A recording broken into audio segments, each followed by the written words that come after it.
A continuación, presentamos la actividad Las zonas grises del territorio humano, en la que el poeta y editor Christian Barken entrevistará a Philippe Claudel, escritor y cineasta francés, ganador del importante premio literario Renaudot. En esta conversación profundizarán acerca del potencial de la literatura como medio de exploración de las complejidades del hombre. Esta actividad está siendo transmitida vía streaming desde las páginas web de Puerto Ideas, la Universidad de Valparaíso, Radio Bio Bio, Onda Media y Facebook Live, Puerto de Ideas y Copeuch. Los invitamos a ingresar y compartirla con todos sus amigos a través de redes sociales.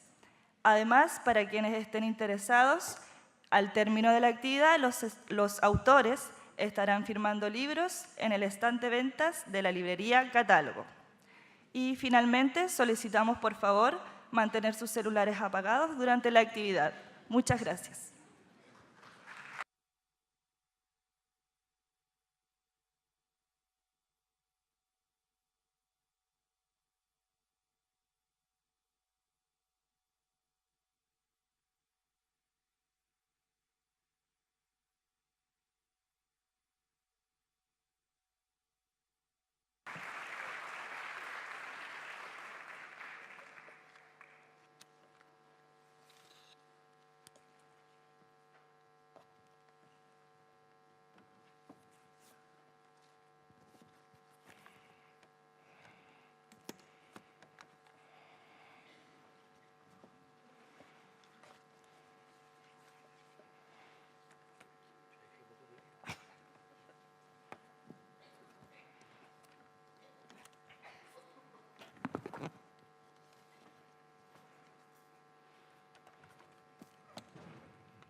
Muy buenas tardes.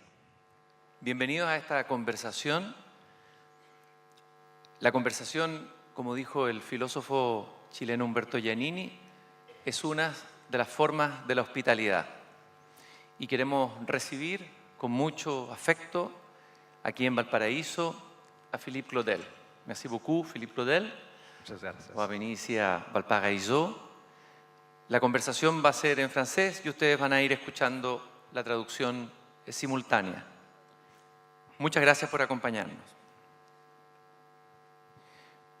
Philippe, l'écrivain espagnol Georges Saint-Prun, qui est arrivé à Paris en 1960, plus ou moins, il raconte qu'il a trouvé dans un texte d'André Gide une patrie sensible, ou une patrie possible, après qu'une boulangère xénophobe l'eut congédié d'une seule phrase moquant son accent de jeune républicain espagnol, débarqué à Paris. Et Saint-Prun dit « La boulangère du boulevard Saint-Michel me chassait de la communauté. André Gide m'y réintégrait subrepticement. Dans la lumière de cette prose qui m'était offerte, je franchissais clandestinement les frontières d'une terre d'asile probable. C'est ce que dit Georges Saint-Prun. C'est l'idée que le livre, la littérature, es justamente una de las formas de la hospitalidad humana. Y quería justamente decirte que tus libros, para muchas personas, para muchos chilenos y chilenas y para mí mismo como lector, fueron una especie de abrigo en la lengua francesa y también en la traducción en la lengua española. Y quisiera agradecerte por esto. Y quisiera preguntarte si estás de acuerdo en que la literatura es una forma de un abrigo que uno lleva en todas partes consigo. Sí, yo pienso que incluso lo es en una doble dimensión. Me parece, por lo menos para mí, en lo que a mí respecta, los libros siempre han sido un territorio inmenso que nunca se ha terminado de serpentear en una vida humana, que ofrece posibilidades de encuentro que también son infinitas. Toda la literatura compone una geografía, que es una geografía inmaterial, pero que es una geografía inmensamente preciosa, afectiva, sensible, inteligente, y que permite encuentros con vivos, pero también con espíritus que existieron hace 2000 años y que podemos frecuentar entrando en estos territorios. Voy al país de Homero, voy al país de Dantes, de Shakespeare, voy al país de Cervantes, y están ahí. Las geografías que han instalado son eternas y pueden entonces siempre acoger al que quiere frecuentarlas. Entonces está este inmenso país que está cosido por todos los libros, una especie de inmenso mapa territorial. Y luego también la otra dimensión es la lengua, el idioma.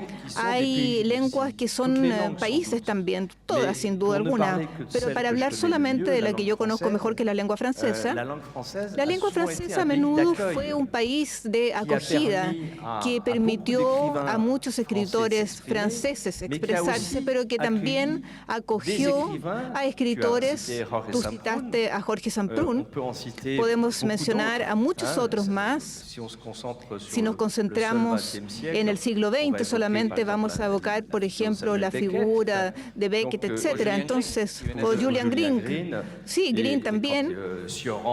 Y si tenemos a Ionesco, hay una enorme cantidad que en un momento determinado escogen escribir en esta lengua que no es su lengua de origen, que no es su lengua materna, y en ese caso el verbo, la palabra, ese tejido se vuelve también un lugar de acogida para un pensamiento que busca expresarse porque no podía hacerlo en su lengua de origen, porque ya no podía hacerlo. Y siempre justamente es muy interesante ver de qué manera una lengua permite a ciertos espíritus encarnarse en ella. Y terminaría también en un punto que es el viaje dentro de las lenguas. Cuando tenemos la posibilidad de ver libros que se han escrito y que han sido traducidos, vemos justamente que estas geografías son también geografías porosas y que pueden contaminarse unas con otras y atravesar fronteras materiales para poder alcanzar a otros lectores. Y siempre es fascinante y muy emocionante para un autor ver que lo que fue escrito en su lengua, a través del talento del traductor, se puede volver en otra historia, en otra lengua, e ir al encuentro de otros lectores. Y yo terminaría también citando a Semprún, que decía, por ejemplo, que Proust era un enorme escritor, pero era mejor leerlo en español. Y Borges también, que decía que el Quijote había que leerlo en inglés. Philippe, ¿qué literatura fue para ti una patria de acogida? Podemos partir de la literatura francesa, tal vez, y después podríamos buscar la literatura en otras partes, pero ¿dónde sentiste tú esta acogida? Bueno, yo sé que este país de acogida al que yo hablaba tuvo una significación muy fuerte en un momento determinado de mi vida, cuando yo era un joven adolescente y hacía mis estudios en un internado bastante estricto, severo, donde la recreación era poco numerosa y lo único que se permitía era la lectura. Entonces, yo ya estaba apasionado por los libros, pero en ese periodo de mi vida que duró 6 años, sí, los libros se volvieron el lugar donde yo podía refrescarme, pero realmente refugiarme en el sentido físico, es decir, me olvidaba de este universo que era verdaderamente frío, que era triste, donde yo me aburría mucho, y entraba en esta literatura en la época esencialmente francesa, que era una literatura más bien de evasión, de aventuras. Yo leía enorme cantidad de relatos de Saint-Exupéry sobre la historia del aeropostal. Volvemos a evocar América del Sur bastante rápido con esto, o relatos de aventuras más famosos como los de Julio Verne, o una literatura policial, la de Conan Doyle, o Maurice Leblanc, que había inventado un personaje, y también Alejandro Dumas, Los Tres Mosqueteros. Entonces, algo que a mí me permitía, que le permitía a mi imaginación abstraerme de un cotidiano que era demasiado pequeño, demasiado estrecho. Y hay un autor, sobre todo, que contó enormemente, que yo leí, volví a leer, y frecuentándolo a los 13, 14 años, hasta los 25 años, aún todavía lo sigo haciendo, pero en ese periodo de 10 años lo leí mucho, es Maupassant. Maupassant realmente para mí fue un autor que contó eminentemente. Y luego muy rápidamente, ¿te acuerdas de algún relato o novela de Maupassant o de un personaje que te haya llamado la atención o que te haya acogido? Bueno, yo tenía una pasión particular por el personaje principal de Bellamy, que es una de las novelas más conocidas. El personaje se llama Georges de Roy. Es una revista, se trata de la novela de una persona, un hombre que llega gracias a las mujeres, es seductor, no tiene una gran inteligencia, no tiene cultura, es un antiguo militar, que ni siquiera es oficial, es suboficial y que se encuentra cesante, pero tiene encanto y va a utilizar ese encanto con las mujeres. Y va a conocer una ascensión social hasta casarse con la hija de un gran patrón de la prensa y se volvió entonces alguien que estaba en el centro de París. Entonces hay una figura así como de la revista, pero que construye su ascenso a través de la seducción, de su relación con las mujeres. Y eso me fascinaba, ese personaje me fascinó. Y después de la adolescencia, ¿qué literatura o qué novelas, qué autores te dieron una llave, digamos, un paso para convertirte tal vez después en escritor? Yo creo que realmente no hay un autor que me haya dado ganas de escribir. Son los libros los que me dieron ganas de escribir, porque muy rápidamente cuando era niño empecé a inventar historias, a escribir pequeños fragmentos de novelas, cuentos, poemas. Entonces no hay un escritor que después de haberlo leído me haya dado realmente la necesidad de escribir, sino que es más bien este inmenso continente del que hablaba anteriormente, esta geografía inmaterial del libro. Tenía ganas de explorarla, tenía ganas yo mismo también de poder serpentearla. Pero respecto a los escritores que de alguna manera fueron faros, que contaron más, podría citar a Baudelaire. Baudelaire fue muy importante para mí, es un autor que yo leí y releí muchas veces. Y Borges, hablábamos de Borges. Borges para mí realmente fue una verdadera revelación. Yo lo leí más tarde, cuando tenía unos 20 años, entre 20 y 30 años. Leí mucho Borges. Y más generalmente la literatura sudamericana, en la cual yo encontraba una especie de gran libertad de imaginación, de gran libertad con respecto a formas demasiado estrictas de una novela occidental, una especie de locura que puede ir hacia lo fantasioso, lo irreal, lo sobrenatural, el juego en la obra misma. Todo entonces lo que supo hacer Borges magníficamente. Y eso me fascinaba. Entonces estaba esta dimensión que me atraía mucho en la literatura sudamericana, mientras que otras literaturas, estoy pensando en la literatura rusa, que leí bastante en un momento determinado, no me procuraba el mismo deseo de escribir. Dostoyevsky lo leo, lo leí, lo volví a leer hace no mucho tiempo atrás, pero no es una obra que me dé ganas de escribir, al contrario, es una obra que me encierra. Mientras que escritores sudamericanos particularmente me daban ganas de escribir. Tú vienes de una ciudad y sigues viviendo, de hecho, en un pueblito de la Lorraine. Es una región particular de Francia que está en un límite, y quisiera saber de qué manera el paisaje, la geografía y la situación está al límite, digamos, de Lorena, te marcaron. Incluso han marcado tu literatura, tus historias. Bueno, tú hablas del límite y eso es algo que fue muy importante para mí, la noción de frontera. Entonces, yo nací y vivo en una región que está en la frontera con Alemania, en la frontera con Luxemburgo, con Bélgica también, que está muy cerca, Suiza está también bastante cerca. Entonces estamos en este cuarto este de Francia y más allá siempre tuve la sensación de que Europa comenzaba, de que Europa oriental, Europa central. Y mi imaginación siempre estuvo entonces orientada a ese otro lugar. Evidentemente con este vecino, hermano, enemigo, que es Alemania, con el cual durante siglos, o por lo menos durante un siglo, estallaron 3 conflictos, la guerra de 1870, la Primera Guerra Mundial, la Segunda Guerra Mundial. Entonces, estar en esta región que estuvo en el primer lugar, de alguna manera, la región del frente en la Primera Guerra Mundial y luego también durante la Segunda Guerra Mundial, entonces evidentemente esto marcó mucho al niño que yo fui.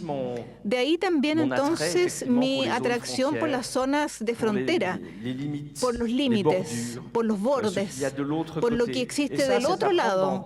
Y esto en todo el sentido de la palabra, en el sentido físico, real, pero también en un sentido metafórico.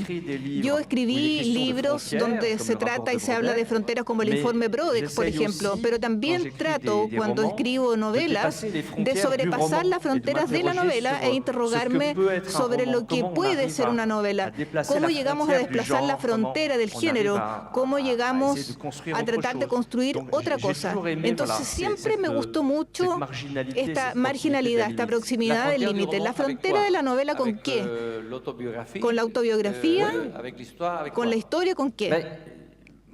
Sí, a medida que escribimos, nos interrogamos sobre la herramienta que utilizamos para escribir, es decir, el idioma y el género en el que nos estamos inscribiendo. La novela occidental finalmente encuentra su forma moderna con Balzac, a grosso modo, es decir, en los años 40 aproximadamente. Y siempre encontré sorprendente que casi 200 años después se siga utilizando esta forma, mientras que convenía al mundo que quería describir Balzac, esta sociedad de la primera mitad del siglo XIX, pero cuando vemos las transformaciones que tuvieron lugar en 2 siglos e incluso estos 10 últimos años, encuentro que esta forma se vuelve obsoleta, inoperante. Incluso Cervantes se dice que inventó tal vez la primera novela, es un invento. Él mismo creó nuevas fronteras. Es decir, abrió el romance o la recitación a otras posibilidades, a otra dimensión. Evidentemente, no pretendo para nada intentar estar a la altura de esos inmensos autores, pero pienso que cada utilizador de la novela, cada practicante de la novela, debe interrogarse también sobre la frontera que utiliza y tratar de adaptarla a esa complejidad que es la verdad actual. Raras son aquellos que inventan una forma. Hay un autor que es muy poco conocido, pero que siempre fascinó en Francia, que es el inventor del poema en prosa, es Aloysius Bertrand.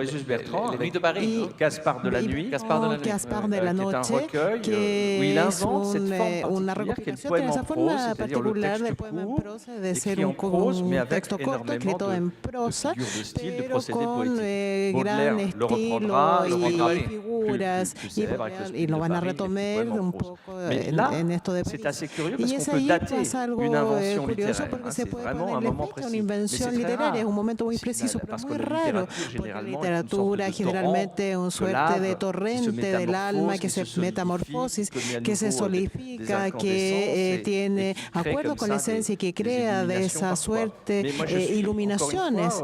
Pero una vez más estoy en esta impresión de no ver aparecer nuevas formas que intentan dar cuenta de este mundo extremadamente complejo en el cual vivimos actualmente. ¿Cuáles son los desafíos para una novela? ¿Cuáles son las posibilidades justamente con respecto a este nuevo mundo que vivimos actualmente? O donde debemos explorar, piensas tú.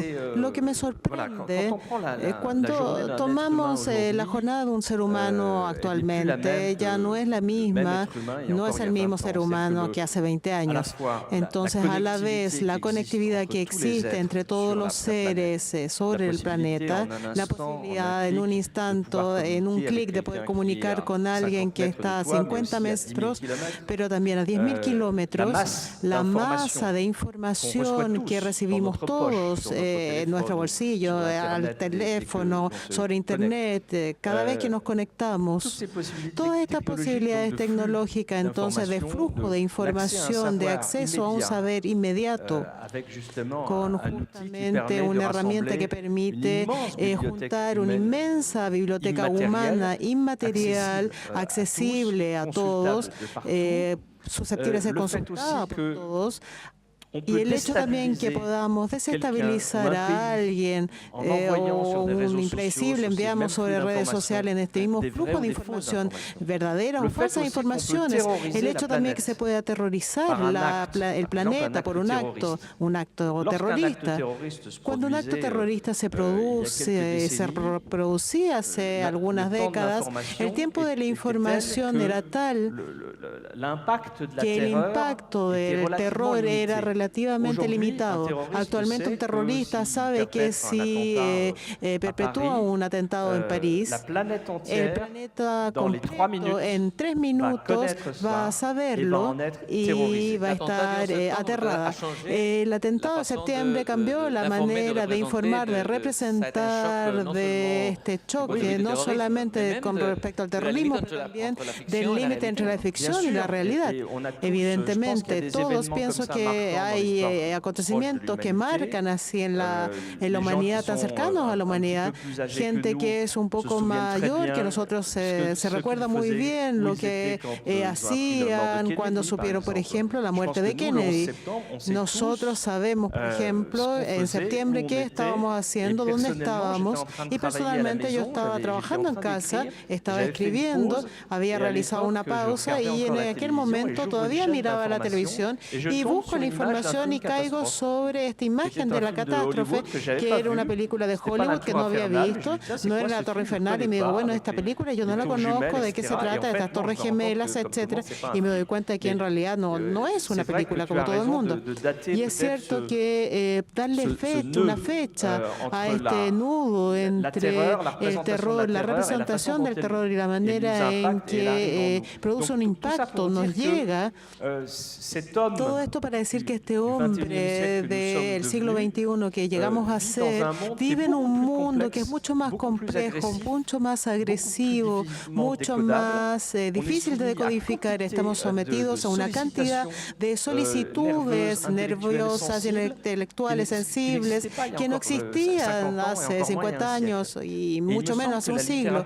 Y me parece que la literatura no logra aún transcribir esto, transcodificarlo, porque tengo la impresión que los escritores es como un sismógrafo, registran los temblores del mundo como una sociedad, un individuo, de una intimidad, una globalidad. Pero aquí pienso que todavía, no conozco todos los textos, pero todavía no he dado contexto que me dan cuenta de eso.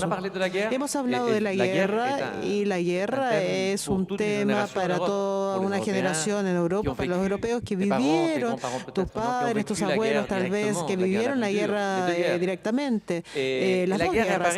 Y la guerra aparece en tus libros.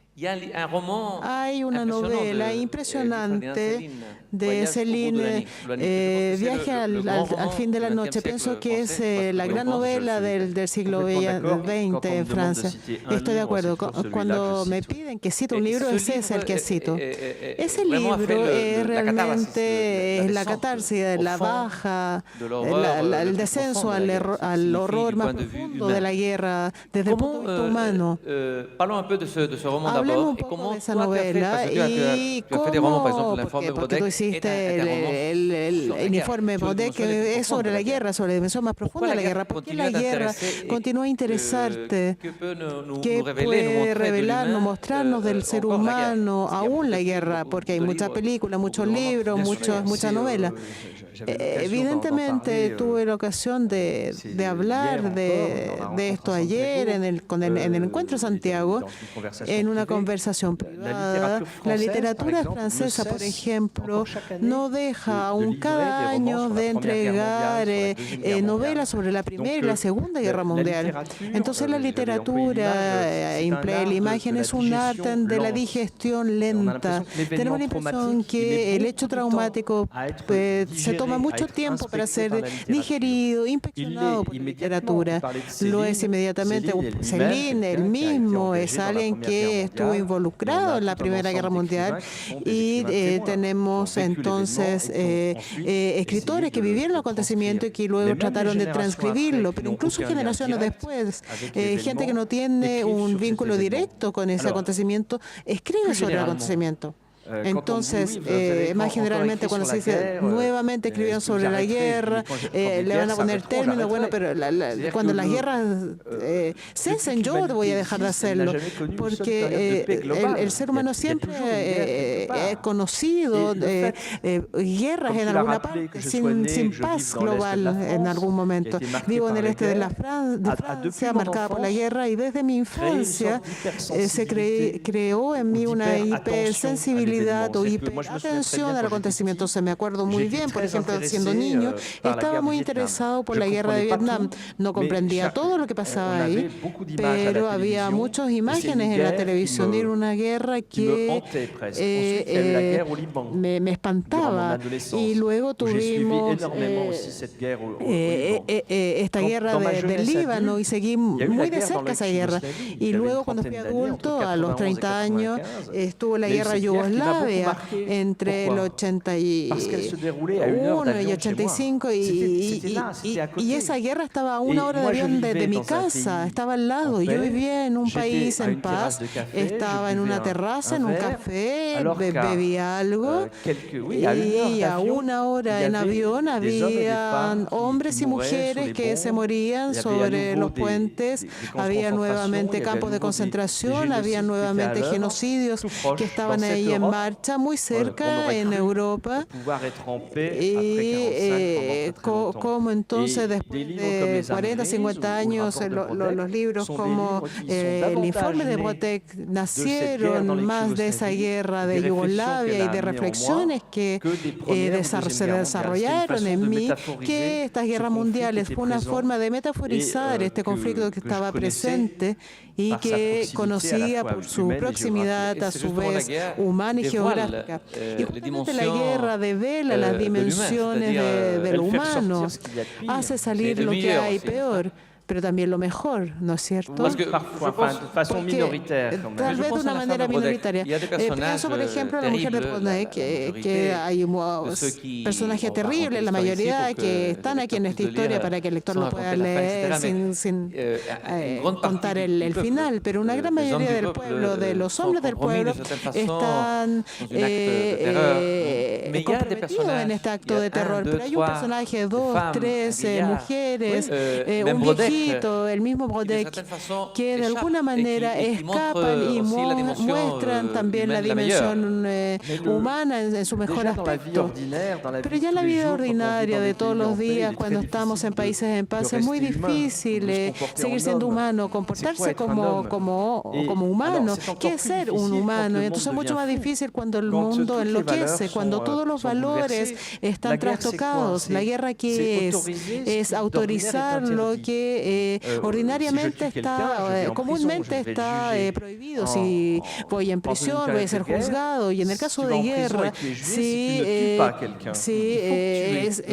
se juzgado en prisión en guerra si no se mata a alguien. Entonces hay ese vuelco espantoso de los valores que hace entonces emerger los pires instintos en el ser humano. Y pienso, no sé si fue Kant o Hegel, que decía que la guerra crea más gente bastante mala de la que suprime. Y es eso, en realidad. No sé si hay algo de bueno que pueda salir de la guerra. Está siempre este debate sobre las guerras justas, las guerras injustas, las guerras de derechos. Pero siempre pasa que cuando el ser humano empieza a masacrar lo que le parece, nada bueno puede acontecer. Y cuando hay algunas personas que se conducen de manera humana, es magnífico. Son ellos los guardianes del fuego, son ellos que preservan la parte humana, son los justos. Según la idea de la cábala judía, hay 14 o 12 justos que pueden salvar el mundo, solamente con 12 justos. Pero en la novela, el personaje de Brodel que escribe a la muerte, pero también en la vida de la novela, Brodel soy yo, Brodel eres tú, Brodel es el ser humano que logró sobrevivir en el infierno. Brodek demuestra que la literatura de la palabra puede salvar, puede salvarlo. Escribiendo se salva. Y porque está en infierno, ese pueblito está en el infierno, donde él vive es infierno. Es cierto, me agrada aún la idea de poner en el centro lo que hago, el poder de la palabra, el poder de la escritura. Hay muchas novelas que yo escribí donde el narrador escribe él mismo algo, escribe su historia o escribe un informe, no siendo escritor, pero es alguien que descubre que lo que las palabras pueden entregarle cuando uno las pone ante una hoja. Todos tenemos palabras en el bolsillo, en la cabeza, palabras que nos sirven para conversar esta noche, pero el hecho de tomar estas palabras en el gran silencio interno y ponerlas en papel con un lápiz o escribirla en el computador es algo que es muy interesante. Hay un filósofo francés que me agrada mucho, Gaston Bachelard, que tiene unas palabras muy lindas que dicen que la palabra piensa. Y es cierto que cuando hablamos hay ideas que vienen y ideas que no habríamos tenido. Y es lo mismo escribiendo. Y siempre fui golpeado por esta magia de la escritura. Hablo no de la inspiración, sino de la magia de la escritura. Escribiendo palabras, hay otras palabras que nacen de esas palabras y hay historias que se cuentan. Y en las novelas de las que hemos hablado, que evocamos, es cierto que está la necesidad para estos personajes heridos de repararse, de sanarse, de repararse, de realizar una suerte de catarsis, porque tengo cierto apego a hablar de los psicoanalistas, porque encontraba que muchas de mis novelas tenían relación con el principio del análisis. Hay un poeta español, Blas de Otero, tiene un poema muy hermoso que se llama En el comienzo. Il dit, la vie s'est perdue, le temps, tout ce que j'ai envoyé comme un anneau, il me reste la parole. Si yo he perdido todo, he perdido, por ejemplo, mi familia, he perdido mi país, me queda la palabra. Y a Brodek y a otros personajes, es la palabra justamente lo que les queda. Sí, yo escribí textos muy cortos, incluso poemas sobre esta temática, donde finalmente cuando vemos en los regímenes totalitarios se queman los libros, se detienen a los intelectuales. En todos los regímenes totalitarios, los primeros que se detienen son a los seres de palabra, sobre todo poetas. Estamos pensando, por ejemplo, a Rusia, sí, pero al mismo tiempo está siempre esta posibilidad, incluso en aquel que está encarcelado, de construir su libro interno. Salvo si a fuerza de maltratamiento también se ha logrado romper esta palabra interna y llevarla hasta la locura, lo que también es un caso y sucede en este tipo de regímenes, pero al mismo tiempo, cuando no es eso, siempre está esta posibilidad de estar en el libro interior. Y Rousseau tenía justamente una hermosa palabra, no para evocar circunstancias como aquellas que acabo de mencionar, pero dice, yo escribo en mi cerebro. Y siempre encontré esta palabra fantástica, magnífica, porque es cierto que en la actividad de la escritura no está solamente el momento en que escribimos físicamente, sino que también está esta operación casi química, alquímica o de cocina, porque es algo simple al mismo tiempo. La escritura, cuando tratamos de explicarla, por lo menos en mi caso, no es una operación intelectual, es más bien algo que tiene que ver con la experiencia tal como era cuando éramos pequeños y le preparábamos una sopa a los papás con tierra, con piedras, hacíamos y decíamos esto es una sopa y los padres hacían como que se la estaban tomando. Bueno, incluso los niños con las palabras hacen lo mismo, sí, pero con la literatura se hace lo mismo, se dice, mira, es la vida, ¿vieron? Esto es la vida, ah, sí, es la vida, y no es la vida. André Breton decía que las palabras hacen el amor entre ellas. ¿Qué piensas de eso? Sí, es una hermosa frase, porque evoca la sensualidad de la palabra, del lenguaje. Tenemos este placer cuando tratamos de trabajar con la lengua y al mismo tiempo, cuando hacen el amor, procrean. Por lo tanto, alumbran. Entonces yo creo que ensamblando así 2 o 3 palabras nos damos cuenta que hay un cuarto que llega, luego un quinto, un sexto, una frase, un párrafo. Y de alguna manera el flujo del libro parece ir corriendo solo. Es muy interesante que un escritor del siglo XX, que viene de un siglo donde una de las grandes crisis es la crisis de la palabra, se dijo justamente después de Auschwitz no se puede escribir poesía. No sé si era Celan. Walter Benjamin. Después de Auschwitz no se puede escribir. Según Steiner, un gran humanista, dice que, o habla de un contrato entre la palabra y el mundo que se fracturó entre el siglo XIX y el siglo XX. Entonces, después de estas 2 guerras mundiales, después de la bomba de Hiroshima, ¿qué podemos decir? ¿Cuál es el rol de la palabra? Y encuentras a un escritor que tenga la esperanza todavía en la palabra. Bueno, no es Benjamin porque él se suicidó, sino que es Adorno que decía esto, creo. Adorno. No me acuerdo muy bien en qué libro fue. Creo que es Adorno que dijo que no se podía volver a escribir poesía después de Auschwitz. Habría que verificarlo. Pero al mismo tiempo, el filósofo que dijo eso se explicó mucho porque se había tomado simplemente esta frase, pero en su texto es mucho más complejo que esto.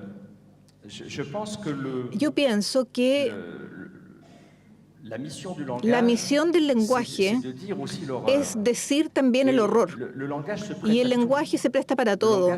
El lenguaje se presta tanto para el ejercicio y la inscripción de la belleza, como también a la exploración de lo infame. Entonces me parece que nada se escapa al lenguaje.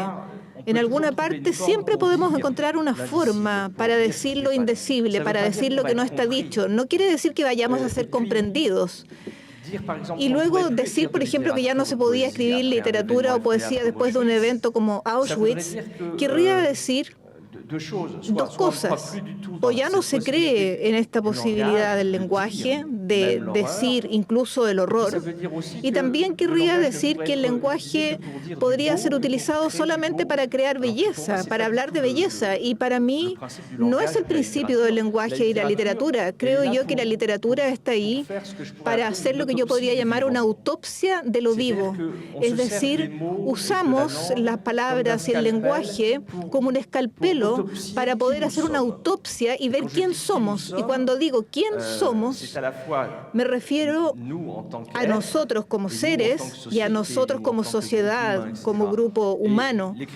Y la escritura, me parece a mí, que es esta especie de operación médica, quirúrgica, que consiste en inspeccionar un cuerpo vivo y mostrar cómo funciona, mostrar cómo produce belleza, cómo produce horror, tragedia, etcétera. Pero lo que yo sentí, por ejemplo, al leer La nieta del señor Lin y también el informe de Brodeck, el libro también del árbol de los países de los Toraya,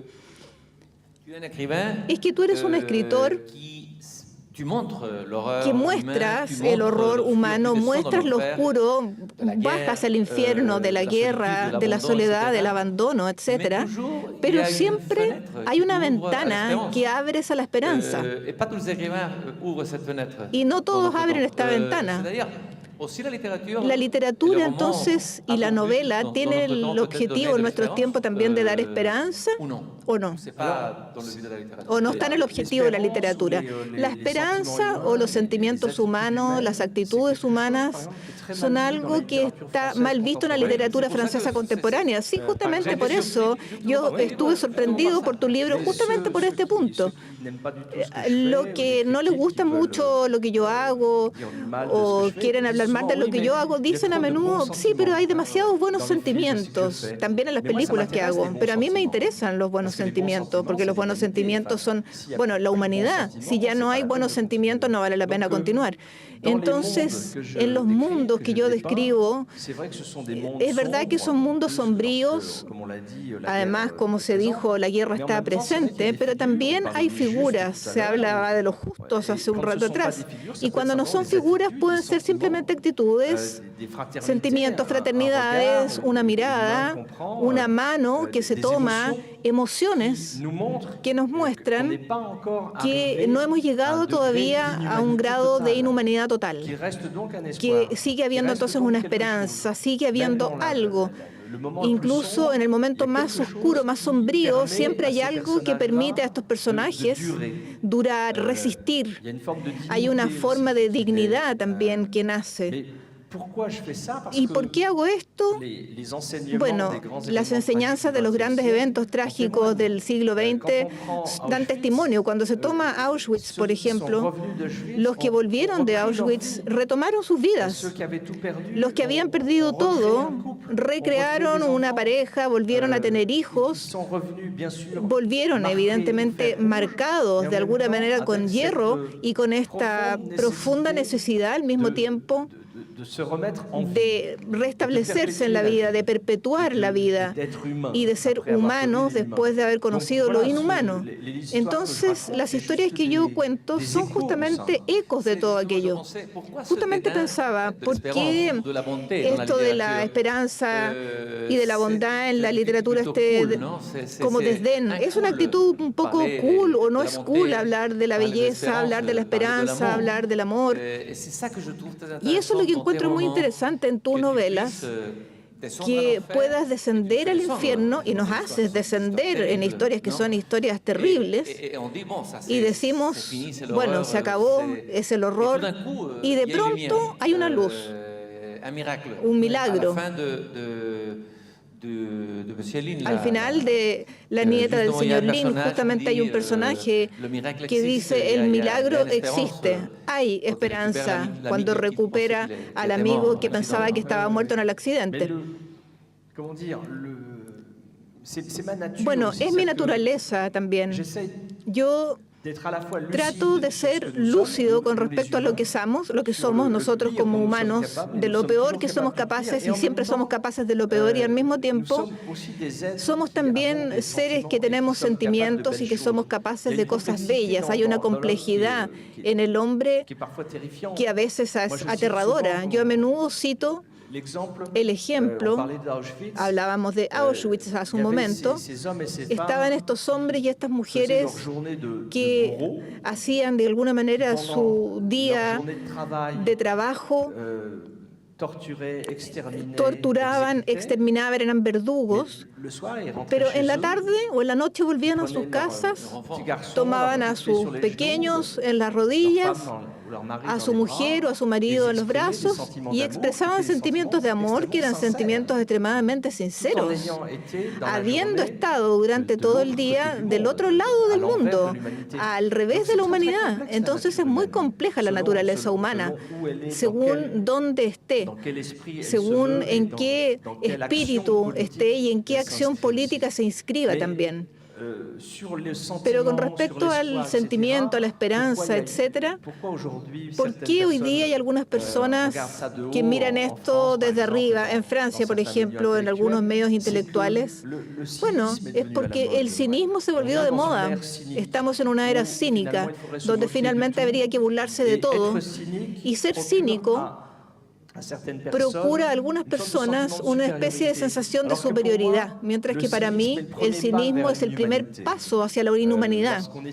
Cuando somos cínicos podemos llegar más allá aún de eso y tal vez prepararnos para ser peores. Entonces no me gusta mucho esa actitud. Hay una gran diferencia entre la ironía, tal como la practicaba Voltaire, por ejemplo, para citar un ejemplo célebre, y el cinismo. El cinismo sería ironía sin inteligencia, pero infectada por el mal. Y eso no me interesa. Cuando leí el informe de Brodeck, tuve una sensación, tal vez me equivoco, pero pensé mucho en un escritor francés que me gusta mucho y que no se lee mucho hoy día, que es Jean Giono, un escritor de la Provence. E incluso pensé en un libro que se llama Si perdura mi felicidad. Es una novela donde hay un personaje como Landerer, un extranjero, otro que llega a la ciudad, al pueblo, y es el absoluto extranjero, el absoluto otro, y provoca un cambio en este grupo humano. Él se va, no se le mata. Y es una sensación, un diálogo con Giono. Sí, hablábamos de Céline, que escribió justamente el gran libro para mí del siglo XX, pero cuando me preguntan qué otro gran escritor francés tuvo una influencia fuerte sobre mí, yo a menudo digo Giono. Porque Giono tiene razón en decirlo, se lee menos hoy en día que antes. Es un gran escritor, sin duda uno de los mayores estilistas en la lengua francesa, además tiene un estilo extraordinario. Sí, es un placer la sensualidad de las palabras, el francés en un estado de excelencia. Sí, es alguien que estuvo muy influenciado por la literatura de la antigüedad, Homero, pero también Virgilio, que conocía muy bien la literatura latina, la poesía latina, y lo imita. Hay algo en él justamente que lo liga con estas grandes voces de la antigüedad, con estas voces paganas también. Pensábamos, por ejemplo, en ese lado sensual de la tierra habitada. Es un escritor geógrafo también que describe maravillosamente los paisajes del país. Y luego la otra dimensión de Giono que es muy importante y muy interesante es que él también fue combatiente. Él vivió el horror de la guerra. Sí, él justamente vivió esta guerra, concibió un pacifismo exacerbado. Nunca más todo esto, lo que hace que en la Segunda Guerra Mundial haya tenido una actitud de retiro que se le reprochó mucho. Sí, de hecho fue a prisión, sí, porque escribió en algunos diarios de colaboración, tuvo algunas palabras extremadamente venenosas y respecto a los judíos, por ejemplo, dijo a los judíos me dan lo mismo. Entonces tuvo una frase que se le reprochó mucho diciendo yo prefiero ser alemán vivo que un francés muerto. Entonces todo eso se explicaba sin duda por este pacifismo que lo hizo volverse ciego sobre la situación presente. Que le valió la prisión durante algunos meses en 1945, pero voy a decir, por suerte para el lector, porque la segunda parte de su obra, a partir de ese momento, pasa a ser más sombría, inspecciona aún más los arcanos del alma humana y escribe principalmente El rey sin diversión, el zar, por supuesto, pero Un rey sin diversión es una novela extraordinaria sobre el mal, sobre la falta, sobre el crimen y su motivación, y es una novela de un poder fenomenal que no se habría escrito si no hubiese conocido este episodio de aprisionamiento y este rechazo de la opinión y de una parte del público. Brodeck me hizo pensar también, yo sé que es distinto a un personaje de Dostoyevsky que es el idiota. ¿En qué sentido? El idiota es este personaje un poco ingenioso que llega a San Petersburgo, donde el cinismo está instalado Y es una suerte de luz que entra en esta noche humana. Y Brodek es una suerte de idiota, es decir, es el personaje, el perdedor, el marginal, que puede eliminar una realidad y que puede tal vez cambiarla. Sí, está esta dimensión, y como hablas de literatura rusa, me recuerda que uno de los grandes modelos también que estaba en marcha en Brodek, una gran referencia, pues habían varias, pero era inconsciente, todo se combina. Estaba el western, es decir, el extranjero que llega a una ciudad, un extranjero que es Lamdor en el libro, que un extranjero que llega al Far West, en la ciudad, la comunidad empieza a preguntarse quién es este extranjero y sentimos que algo va a ocurrir, algo va a explotar ahí. Entonces revela conductas. Sergio Leone, tal vez, pienso tal vez a un western de Sergio Leone, que una película que no es un western desfasado, porque luego de la Spencer Tracy, que hizo una película, El hombre pasó, que llega a una pequeña ciudad para condecorar a un soldado muerto ante una familia, y todo el mundo empieza a esta casa al hombre en esta ciudad. Y para volver a la literatura rusa, uno de los modelos que me sirvió en Brodek, que es el relector de Gogol, el inspector, porque ¿qué pasa con él? Alguien llega a una comunidad y todo el mundo lo toma por un inspector. Y como toda esta comunidad tiene cosas que reprocharse, con pequeñas trampas, deshonestidades, para hacer de todo para acoger lo mejor posible a este hombre y acogerlo con mucha amabilidad, y entonces toda esta conducta espantosa va a aflorar a la superficie, mientras que este hombre no es un inspector, pero que juega el rol de... Y entonces recuerdo un poco esto, como cuando alguien llega a una comunidad, cómo esta comunidad puede explotar o litigarse contra él.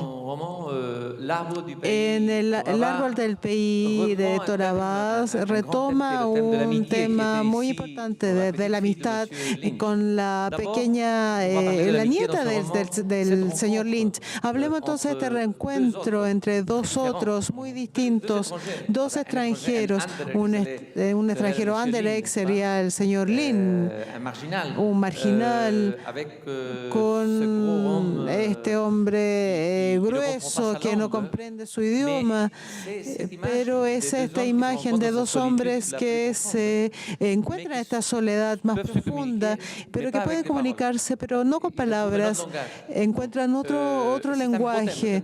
Es un bello tema, el tema de la amistad en la literatura. Es un tema que me interesó y que encuentro poco explorado en la literatura, que la literatura sea una literatura de amor, el sentimiento de amor, evidentemente es una temática importante en la literatura.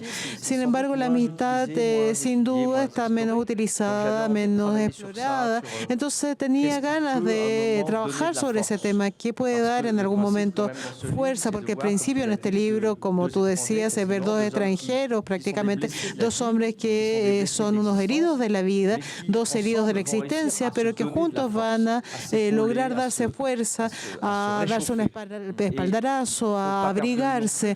Y no hay que perder de vista también que es una novela como en Brodek, por ejemplo, que se escribe en un momento en que Francia comienza políticamente a tener tensión, a denunciar este extranjero como el responsable de todos los males, la cesantía, la economía que se frena, que se detiene. Entonces estas voces extremistas que empiezan a decir, sí, es culpa de los extranjeros. Entonces este libro está en ese contexto, y tenía ganas justamente de poner en el corazón de las cosas la figura del extranjero, que no es aquel que trae una amenaza, pero al contrario, el que trae una riqueza, y demostrar cómo a veces acogemos mal o no acogemos para nada, o queremos cargarlo de todos los pecados y precipitarlo a este horno para sacrificarlo. Entonces el aspecto feliz del libro, la escritura de este libro,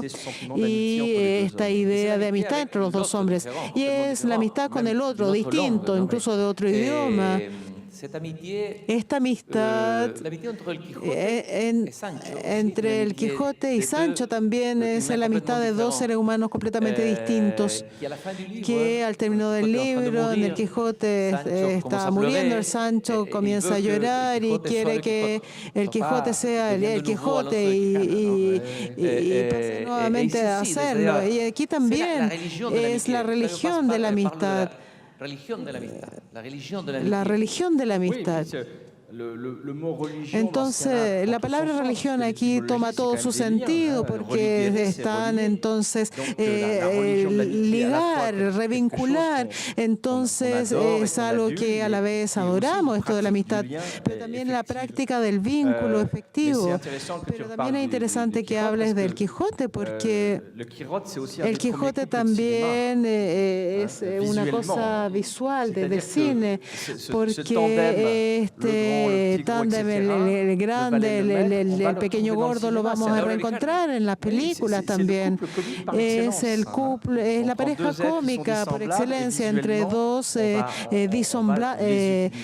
disparejos que vamos a utilizar y suscitar. Entonces, utilicé este arquetipo, por así decir, literario, incluso cinematográfico, un grande, fuerte y uno pequeño, debilucho, y verlo deambular en una ciudad produce evidentemente inmediatamente una cosa, si no cómica, menos cálida.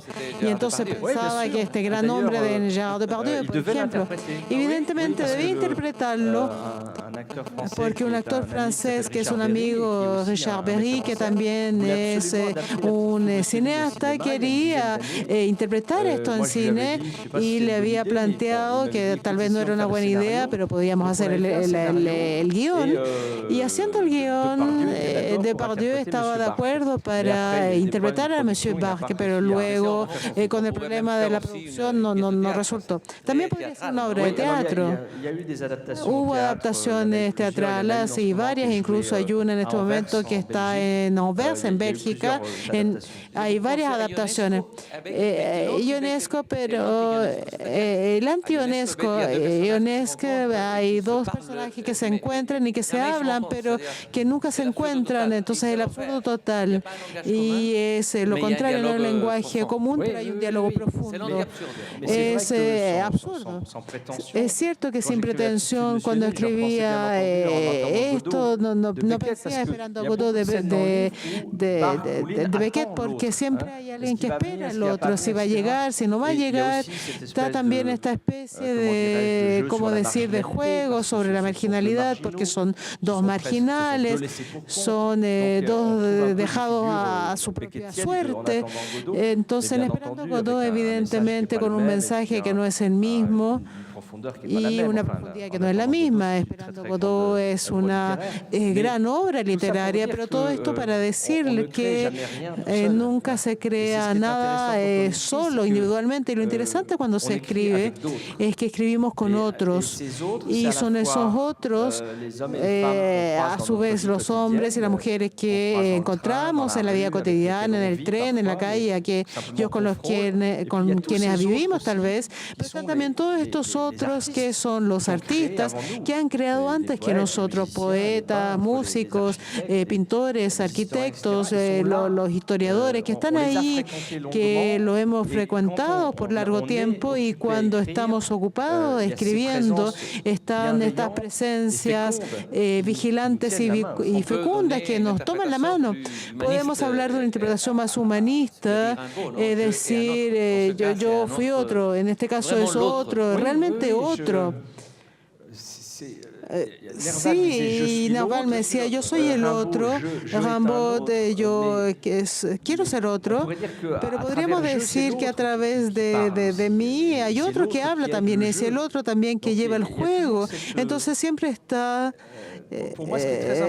para mí lo que es muy importante es la comunidad de la literatura, la comunidad evidentemente que leyó el lector. Un libro es una mesa común, es una una mesa en la que se prepara una cena con lo más bello que podemos realizar, y esperamos que en torno a esa mesa la gente va a llegar para escucharlo, para apreciar. Lo que es increíble es que nosotros como escritores podemos retirarnos de esta mesa, podemos haber muerto hace siglos, pero la mesa está siempre ahí, siempre lista, y siempre se puede sentar uno en torno a esta mesa. Entonces está esta comunidad que existe en la consumación de la literatura. Es la mesa redonda, es una mesa redonda, y lo que permite también decir que no comprendo lo que no leen los otros. Entonces, conozco muchos escritores que no leen a los otros, se leen a sí mismos. Entonces, sí, el gran escritor Paul Claudel, que es un escritor inmenso también en teatro, en cierto momento de su vida decía: yo ya no leo, me releo. Pero bueno, tenía una gran opinión de sí mismo. Sartre decía: el infierno son los otros, y habla una parte de verdad allí, pero no es totalmente cierto. El paraíso son los otros, también está posibilidad de salir del infierno son los otros. Sí, es muy ambivalente, porque efectivamente según las circunstancias el infierno pueden ser los otros, pero el paraíso pueden ser los otros también. Es decir, todo depende de la relación que se construya con los otros, y hay una dimensión esencial que Sartre tal vez no percibió realmente, que también hay que ser digno de los otros, hay que percibir a los otros, y a veces el infierno son los otros, pero no somos dignos de ellos. Hay una literatura que comienza con el romanticismo, donde el sujeto, el gran yo de la poesía, el gran yo de Víctor Hugo, por ejemplo, no se interesa justamente en la riqueza de los otros anónimos, de los pequeños otros cualquiera. Y aquí en tus libros hay un interés por encontrar la mayor riqueza, de la riqueza justamente en estos otros que son cualquiera, los don nadie, como diríamos en castellano. Es cierto, muy claro en las primeras novelas que publiqué, que eran historias en pequeñas ciudades, en provincias, donde los personajes principales eran realmente lo que podíamos llamar antihéroes, gente de lo cotidiano, que no estaban representados realmente en las novelas contemporáneas.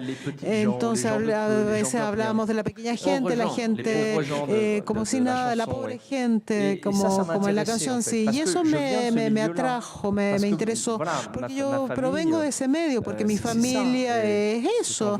Y cuando se tiene alguien en Francia, en estas pequeñas familias nobles, que su ancestro estuvo en la guerra de 100 años y muestran un retrato, y pero sin retrato. Entonces, venir de generaciones enteras de gente que es común y corriente hace que cuando comencé a escribir con bastante orgullo, cierta pretensión, pensaba que tenía una misión por completar, que dar la palabra y de poner en escena a esta gente modesta, esta gente de la que no se habla.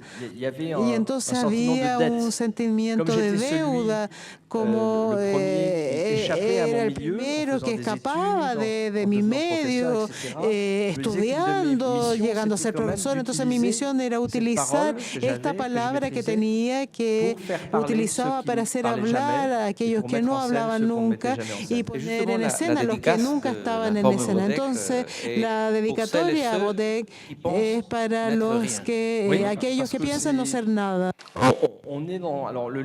Sí, el libro fue publicado hace 10 años ya, pero sigue siendo cierto hoy, incluso más aún. Tengo la impresión de que las sociedades modernas, gobernadas por el dinero, estas sociedades ultraliberales con un capitalismo que se vuelve loco, han hecho todo para convencer a un gran número de personas de que no eran nada, que no servían para nada, que eran desechables, que eran intercambiables, que se podían meter en la basura.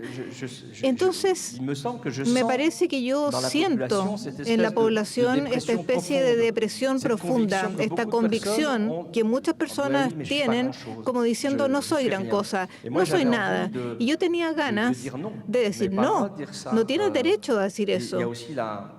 Está también esta dedicatoria y también la cita de Víctor Hugo, creo, en el mismo libro, que es una hermosa frase sacada de un poema. No soy nada, lo sé, pero compongo mi nada con un pequeño pedazo de todo. Bueno, es una magnífica definición de la humanidad. Es decir, evidentemente solos no somos nada, pero es un nada más un nada que hace un todo. Entonces está esta modestia de saber que somos poco, pero al mismo tiempo esta conciencia de que poca cosa agregado a otras pocas cosas componen un todo que se llama la humanidad. Y yo creo que eso es muy interesante. Eugène, el personaje, el amigo del narrador del libro El árbol del país de los Toraya, tiene un cáncer, va a morir. Su amigo lo va a ver al hospital y lo primero que hace es presentarle a la enfermera y le cuenta toda la vida con todos los detalles y el amigo se sorprende, nunca había escuchado tan interesado y Eugène le dice, me intereso en los otros. Es un momento importante. Hay un cambio. Es un momento importante, es un momento conmovedor, creo yo, porque el personaje que va a morir se da cuenta sin duda de que no se interesó lo suficiente en los otros, en los demás, tomado por su propia vida, por su oficio, por sus amores, por la turbulencia de lo cotidiano. Nunca había puesto una mirada humana sobre la enfermera u otra persona. Y ahí entonces súbitamente tal vez siente que es su último momento el que va a llegar y se descubre y redescubre a los demás. Y encuentro que esto es muy importante, porque simplemente trato de expresar el hecho de que nunca miramos o vemos lo suficiente a los demás. Tengo la impresión de que realmente corremos y nos rozamos mucho con la gente, pero nos miramos cada vez menos. Y a mí me gusta mucho mirar a los otros. Esto es una riqueza grande. Uno de los peligros de la tecnología hoy día justamente es que vemos en las calles un montón de seres humanos que se pasean con el aparato, en el bus, en todas partes, y que no se encuentran con el otro. Tal vez si el señor Lynch hubiera tenido un celular, no habría podido encontrarse con el señor a su lado que también habría tenido su celular. Sí, nos encontramos a través de pantallas y no solamente no vemos al que está sentado al lado nuestro en el autobús o en el tren, sino que tampoco vemos el mundo. Y eso es lo que realmente choca mucho, porque nos hemos inventado filtros, nos hemos inventado ecos de imágenes. El mundo ahora lo conocemos sobre todo por la imagen que tenemos a través de una pantalla. Es chocante también ver cuando las personas, los turistas, visitan un lugar. Muy pocos observan, muy pocos miran. A menudo están preocupados de fotografiar.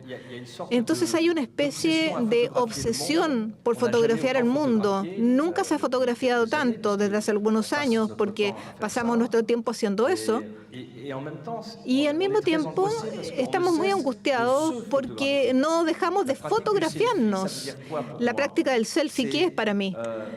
La práctica de la selfie, narcisismo, Descartes dice, pienso, luego existo.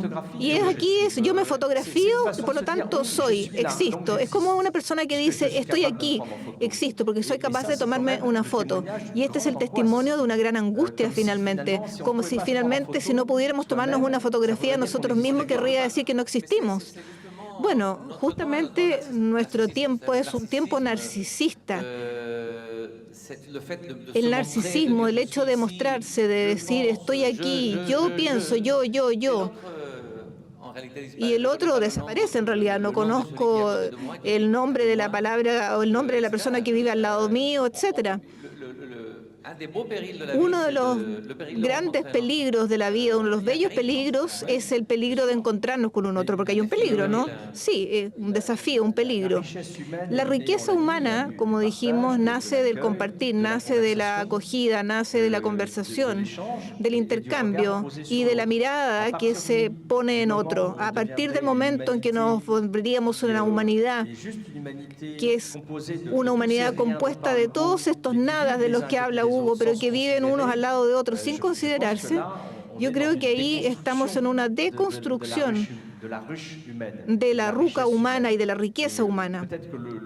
Y tal vez el peligro mayor que tenemos que enfrentar no es un peligro nuclear, no es un peligro de una epidemia, sino tal vez esta enfermedad que es el egoísmo y el egotismo y el hecho de que se construyan sociedades que tienen como sociedad solamente el nombre y no están buscando un proyecto en común. Tu última novela justamente es una distopía en ese sentido, es inhumano, es un libro terrible. Es una distopía espantosa, pero lo peor es que la leemos y sentimos que estás haciendo un retrato de nuestros tiempos. No estamos lejos. Háblame, por favor, de esta novela. Bueno, nace un poco de lo que acabamos de conversar. Cuando hacemos esta constatación, estamos terrorificados por el mundo que tenemos y podemos tratar de crear una novela o textos que vayan a dar cuenta de esto y textos trágicos. Pero también podemos intentar hacer lo que había hecho Voltaire con El Cándido, por ejemplo, es decir, un cuento filosófico extremadamente irónico, muy divertido, extremo, una parodia, muy sarcástico, para decir, bueno, ¿vieron? Esta es la sociedad tal como está, este es el mundo tal como está. Entonces yo me dije, bueno, voy a empujar un poco más allá el cursor, voy a exagerar un poquitito ciertas situaciones para poder extraer lo absurdo, lo grotesco, para poder hacer una farsa y componer textos que hay que leer con humor, evidentemente. Es un humor extremo que molesta, un humor negro, humor de alguna manera que carcome, pero son caricaturas de nosotros mismos que intentan decirnos, ojo, cuidado, se están riendo, pero tal vez un día podría hacer esto. Así que reflexionemos. Y bueno, finalmente, Kofi Annan aquí se dice en el epígrafe del libro, el hombre es un riesgo que hay que correr. Esta es una hermosa frase que había sido pronunciada por el antiguo secretario de Naciones Unidas, Kofi Annan. El hombre es un riesgo que vale la pena correr. Y yo creo, no sé si la frase era de él o si se le había ayudado a hacer este discurso, pero la expresión es formidable porque nos damos cuenta de que nosotros somos, cada uno de nosotros somos una verdadera bomba.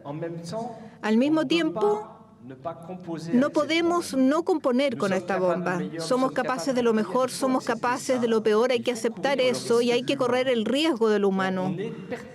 Perpetuamente tenemos que correr riesgos, pero también quiere decir que vale la pena. No es una apuesta de jugador de póker desesperado confiar en el hombre. Corremos el riesgo del hombre, sabiendo, eso sí, que es capaz de producir cosas absolutamente maravillosas, esenciales y los sentimientos más bellos que existen. Luigi Soja, un psicoanalista italiano que vino a Puerto Ideas, escribió un libro, La muerte del prójimo, y dice que el siglo XIX es el siglo de la muerte de Dios, la famosa frase de Nietzsche, y que el que va a morir en este siglo y que está muriendo es el prójimo. ¿Qué piensas tú de esta posibilidad? Bueno, es lo que me interesa en esta palabra, es el espíritu cristiano de la palabra prójimo. El contrasentido sería entender que la muerte del prójimo, el prójimo es el que viene después. No, es el que está cerca. En hebreo es el que yo puedo tocar, ese es el sentido de la palabra. Sí, eso es lo importante, es la muerte del prójimo, pero yo creo que ya estamos en esa muerte, a partir del momento. Yo hablaba ayer, creo, algunas personas poseen la riqueza de la mitad de la humanidad y no aceptan ir a compartir más. Ya estamos en la muerte del prójimo. Cuando un cierto número de nosotros tenemos la posibilidad de mejorar la suerte de otros prójimos, pero no lo hacemos, ya estamos en la muerte del prójimo. Es cierto a escala de una ciudad, a escala de una sociedad, a escala planetaria también. Entonces, perpetuamente, cada vez más estamos en este ciclo de la muerte del prójimo. No creo que sea moderno, yo creo que esto existe desde hace mucho tiempo, pero se está acelerando, lo sabemos. Los ricos son cada vez más ricos, los pobres son cada vez más pobres. Vamos a tener que enfrentar próximamente transformaciones demográficas considerables según el acceso o no acceso al agua, según los cambios climáticos que van a ahogar ciertas islas, van a secar ciertos ríos, transformar en infértiles algunos suelos que se agotaron demasiado con los productos químicos, fertilizantes y otros. Entonces vamos a estar enfrentados a flujos humanos, a movimientos migratorios y demográficos considerables en las próximas décadas. Y si nosotros no consideramos a los prójimos, a estos próximos y prójimos en el futuro, es cierto que la humanidad se va a destruir sola, se va a destruir a sí misma. Yo pienso que tal vez la novela, la literatura, es una forma de resistencia que puede evitar la muerte del prójimo, que puede mostrarnos a los próximos, a los otros, a los prójimos. Bueno, yo espero, siempre he considerado que los escritores siempre fueron como lanzadores de alertas. Se habla mucho de los lanzadores de alertas desde hace algunos años. Yo creo que los escritores siempre fueron de alguna manera los que estaban velando, los que estaban lanzando las alertas de personas que gritan, a menudo de Casandras, pero no se le escucha. Pero a veces también escriben, bueno, y Tiresias también, Casandras y Tiresias. Es el sabio que está, el sabio griego que es ciego, sí, pero Casandra finalmente es la que dice, bueno, va a haber una guerra, Troya va a ser destruida, etcétera.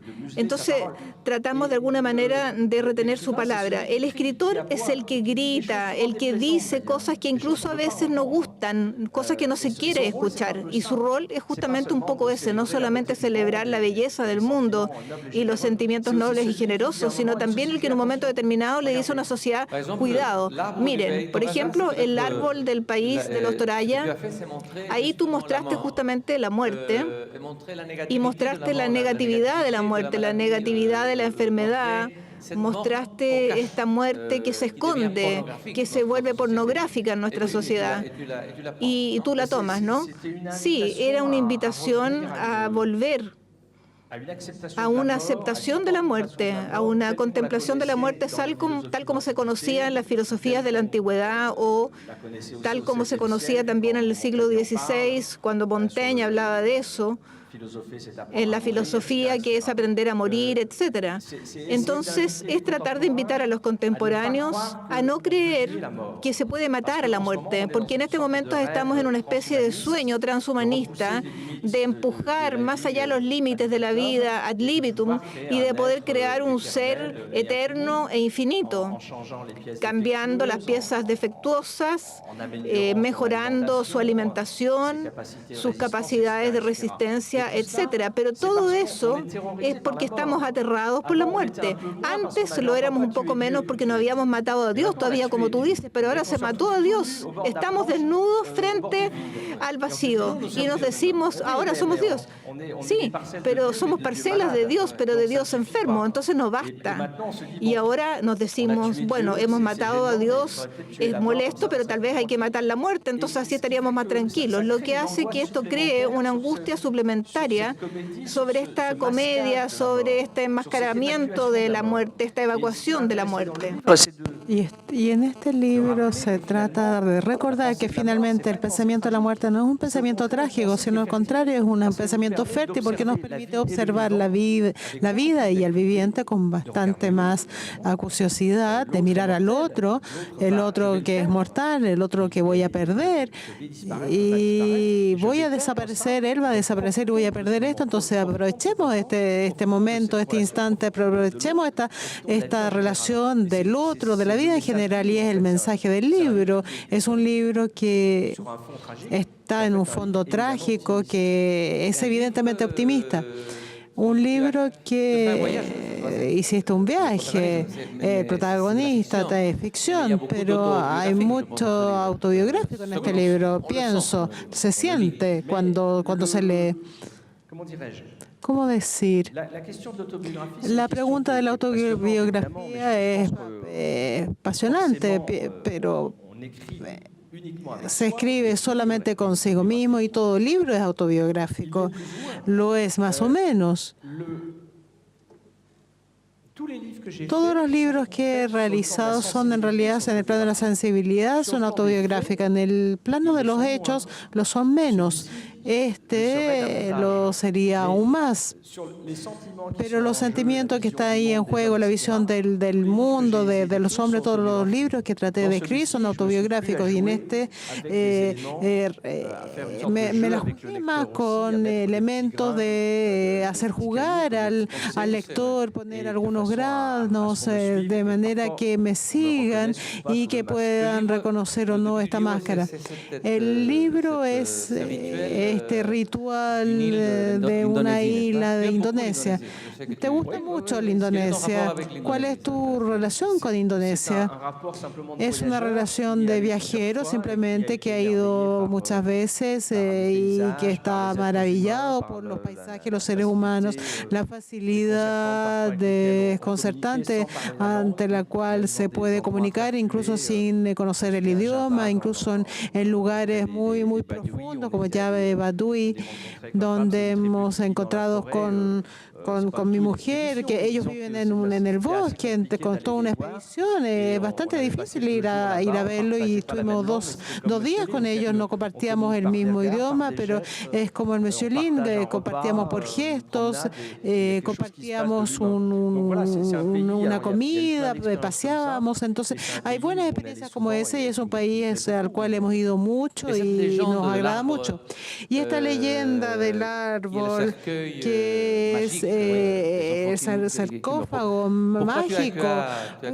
¿Por qué utilizaste ese símbolo? Porque para un occidental, cuando se descubre esa práctica que era efectiva en el pueblo Torayá, que vive en esa isla hace unos ciertos años aún, cuando un niño moría, lo inhumaban en un tronco de este inmenso árbol con un pequeño hoyo en el árbol y lo cerraban con las cortezas, con las hojas, y lo quemaban y lo hacía llevar al cielo. Entonces se participaba de esta, que nada moría en alguna medida y que este árbol tenía en sentido religioso y precioso un vehículo para continuar a existir. Entonces había encontrado esto tan a la vez poético, consolador, en lo que es tal vez el duelo más terrible. No pienso que no hay peor dolor que perder un hijo, pero al mismo tiempo estaba la muerte sin estar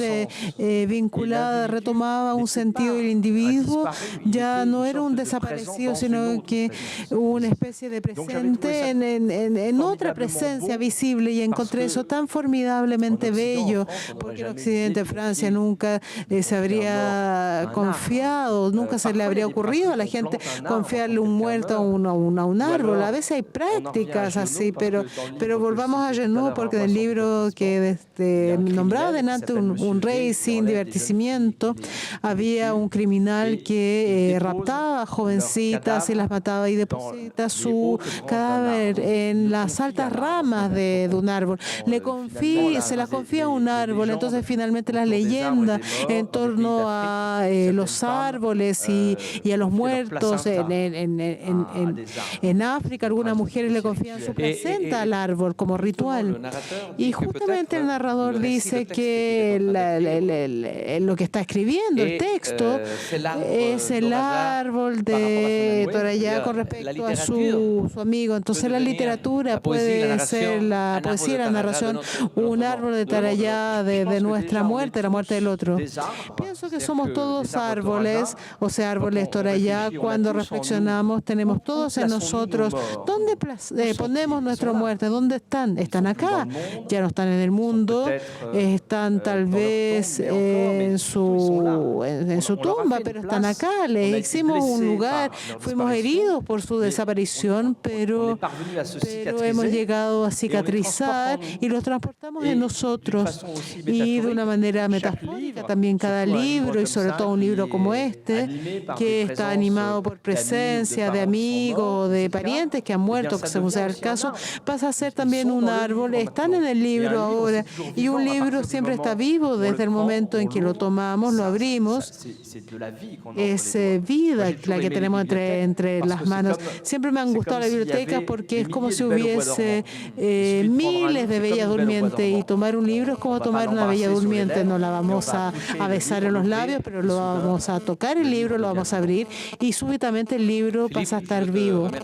Philippe, te voy a agradecer de haber escrito estos bellos libros, estos libros magníficos que son no solamente un lugar de acogida, pero también un lugar donde podemos llegar y tener este atractivo.